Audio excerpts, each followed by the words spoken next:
Welcome to Savvy Business, Life Unscripted with your host, Christina Rivera, where our guests share their wisdom and valuable business tips, empowering our audience to expand their personal potential. Hi, Jennifer Thornton. Welcome to Savvy Broadcasting, Life Unscripted. We're so grateful to have you here today.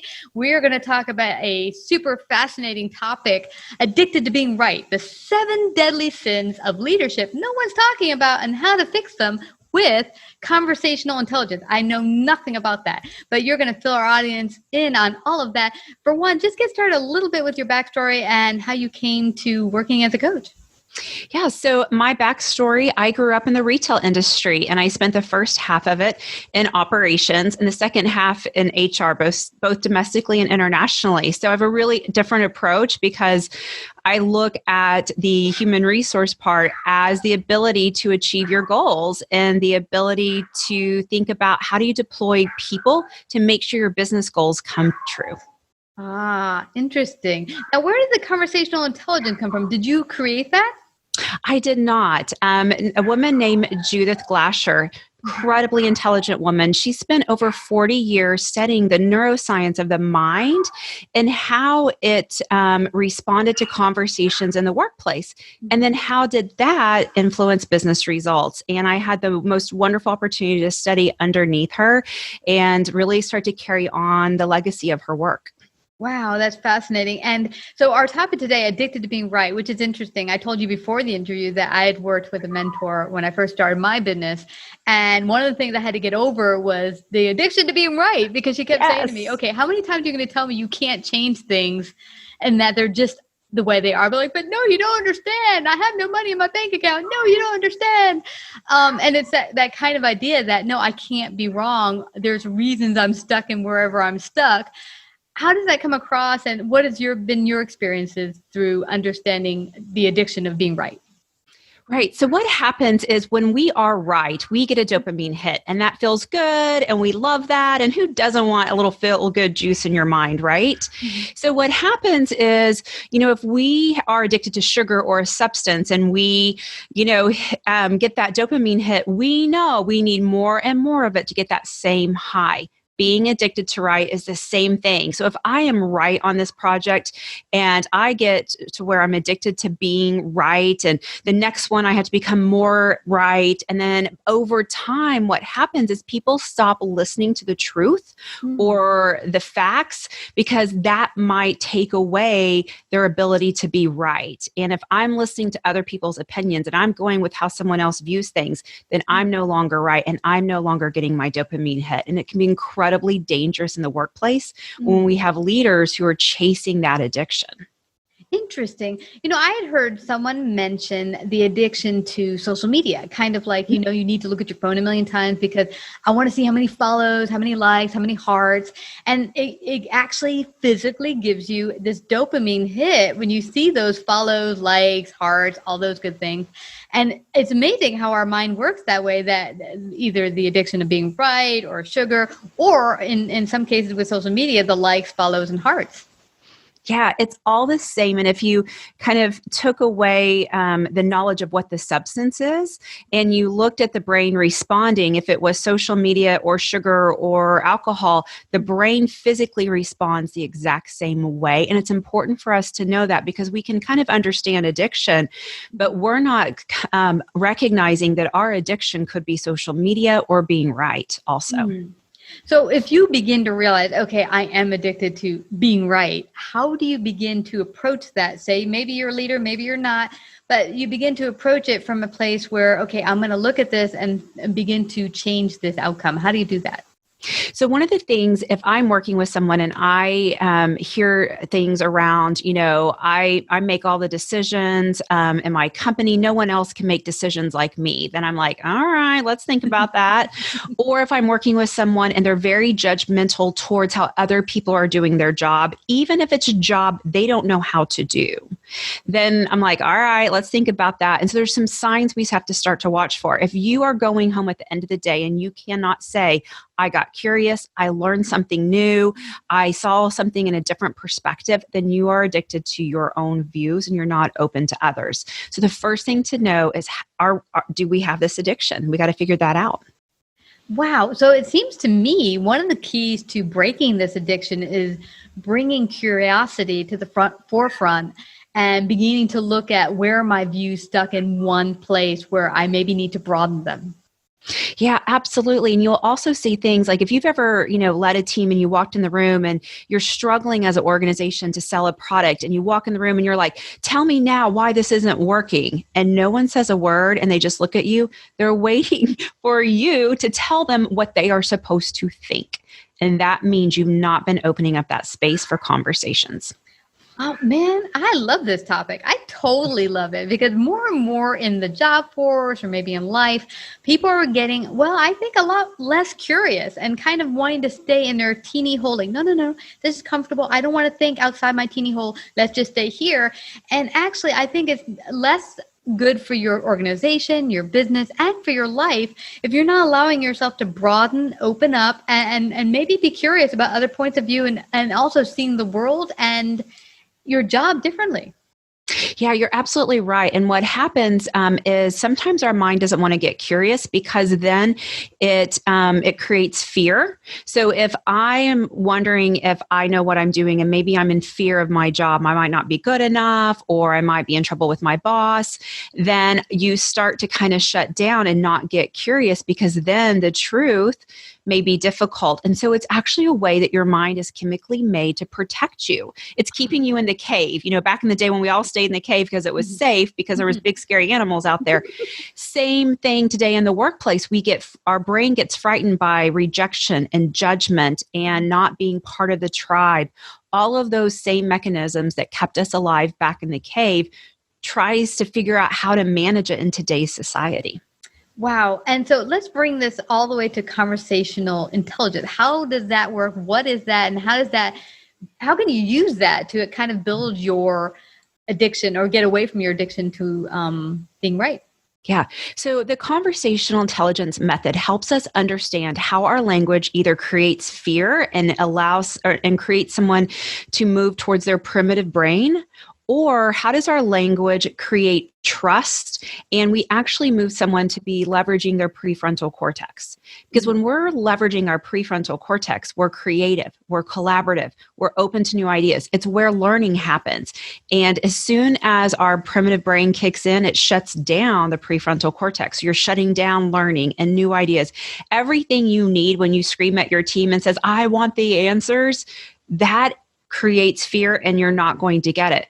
So with conversation intelligence, what we help people understand, number one, is how does the brain work with language so that you can start to adapt your language? And, how do you tell the truth and how do you give hard feedback? This isn't about shying away from honesty. This is about changing how we tell people the facts or how we provide feedback or how we bring up difficult conversations. And it's all about that language change that we move someone from their primitive brain to their prefrontal cortex. I love this topic, Jennifer, because I've found in the past, either with myself talking to maybe a vendor I hired or when I managed a team, you love your coworkers, the people you work under you, but you don't want to hurt their feelings. So like, how do you get them to understand, okay, you're doing awesome except for this point, and you don't want to hurt their feelings, but you want them to get better. And so I love this idea of how do you come together, get curious, but not make it like I'm going to accuse you, but I'm going to help you work through it and actually bring you to your fullest potential, which I had a boss once who did that. He once brought me in and said, here's where you're failing, but I see you as a diamond in the rough, but you need to change the way you present yourself. Because at that time I worked in corporate America in accounting and I used to wear glitter eye makeup and like funky hair like I do. And he said, if you want to move up in this particular company, you have to change the way you present yourself because people will not take you seriously as a manager. So I actually walked out of that meeting crying. Now he was so gentle, but it was really about taking apart my fragile idea of myself and realizing it wasn't working. And then I decided if I wanted to work in this particular environment, I had to change the way I was. So I actually went that night, got a couple suits at Macy's, got a briefcase, and came in the next day without glitter makeup and immediately transformed myself, got a manager position like less than a year later. But it was amazing transformation, just presenting and beginning to see myself differently. Yeah. And if you have to give difficult news, going in and saying, I want to, and asking questions, do you have aspirations for the next level? Yes. Are you open to me helping you guide there? Yes. Are you open for me being very honest of where you're doing well and honest where you need to grow? Yes. And so what you're doing is you're opening up this partnership. And then you can start to say, here are the areas in which you are great, and I'm going to help you become greater.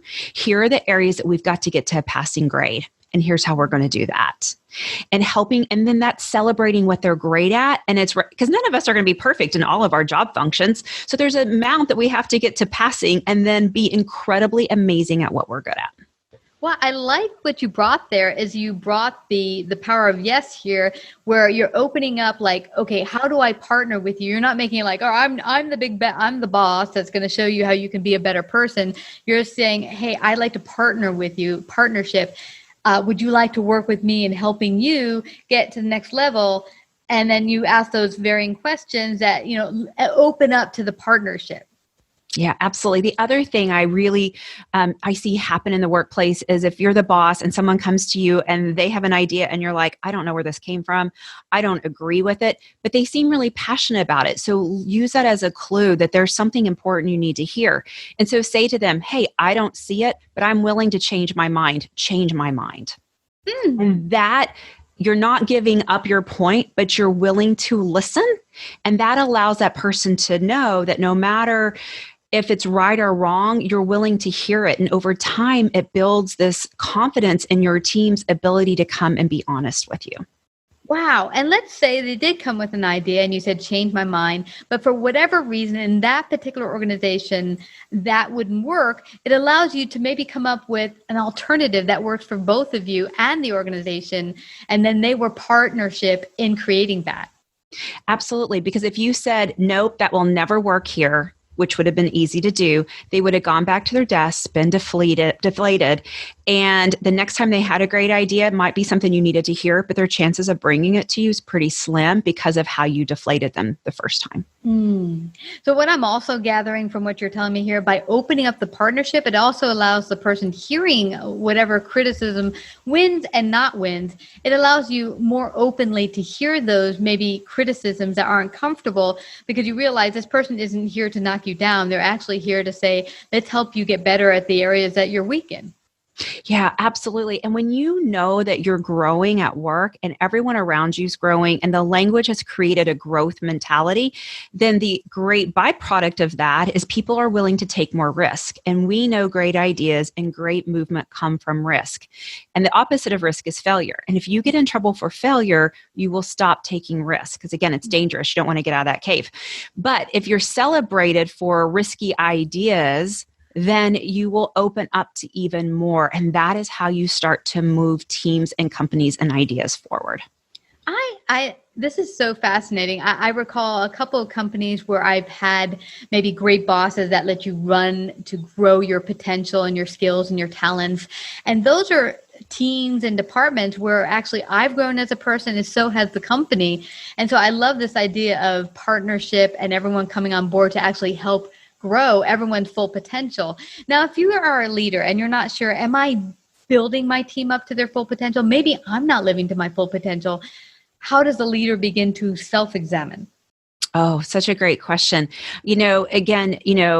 start to journal at the end of the day. Make a list of what you learned new. Start to watch the body language of people around you.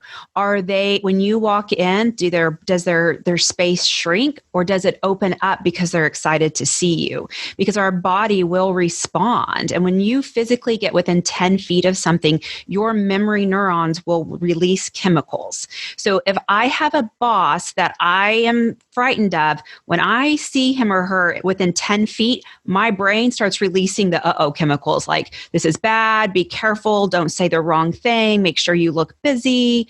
But if I see my boss and I know every time we talk, we have this incredible relationship and I get to have my ideas, then the chemicals being released when that 10 feet happen is, this is great. My boss is here. I need to tell them this. I had this great idea. This customer told me this and I want to share it. Mm-hmm. And so when we walk into a room, we're instantly causing chemicals to release in everyone's minds because of how we have treated them in our history.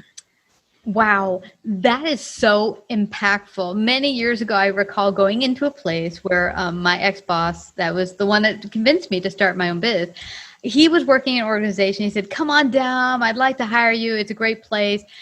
I walked in that place. Here's the interesting thing. I walked in that place. Everyone was wearing sweats at their desk. They looked like they had invisible shackles tied to the desk. And they looked so miserable. And I just walked in there and said, nope.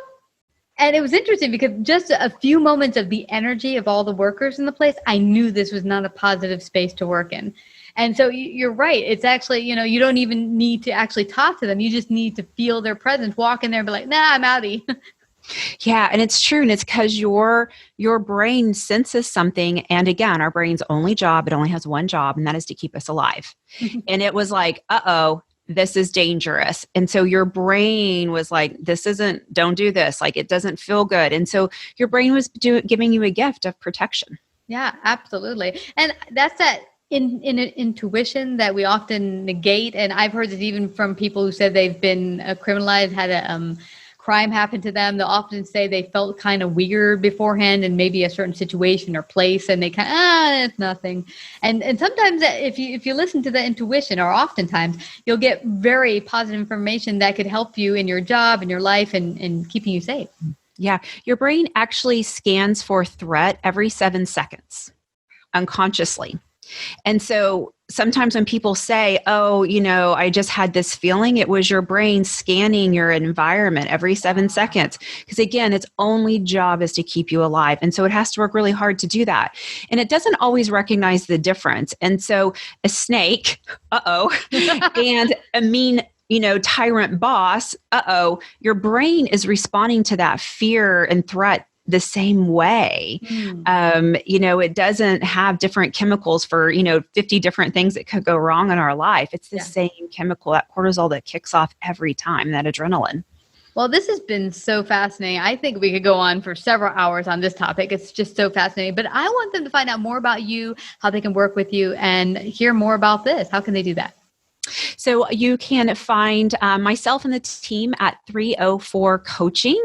And I'd love to connect with your listeners if they have any questions or just continue the conversation. And you can find me at LinkedIn at Jen Thornton, ACC. Well, Jen Thornton, I just have to thank you again for your great wisdom and your sharing today. Thank you for coming to Savvy Broadcasting. Thank you so much for having me. It was a pleasure. You betcha. Thank you. If you liked this episode, please share. To hear more Savvy episodes and Savvy Biz tips, go to lifeunscriptedradio.com. To become a guest or participate in paid sponsorship, email us at Christina@lifeunscriptedradio.com.